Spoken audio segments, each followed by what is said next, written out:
চুপ silent. Hello guys, আসসালামু আলাইকুম। তো আজকে আমার মির্জাপুর বাড়ি বেড়াইতে আসছি, আমাদের সবাই দাওয়াত দুপুরে। ভাইয়া আসছে, ভাবি আসছে, আমার বরফ হয়েছে। ভাইয়া কিছু বলেন ভাবি। তো আজকে খাবারের মেনু অনেক কিছু।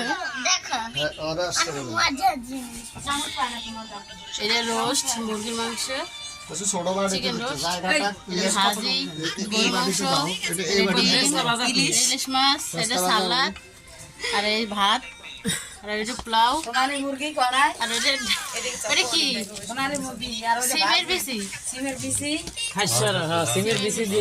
আজকে খাবারটা সেই রকমের হবে। আপুর রান্না করছে, আপুর রান্না খুবই মজা, বিশেষ করে গরু মাংস। আলহামদুলিল্লাহ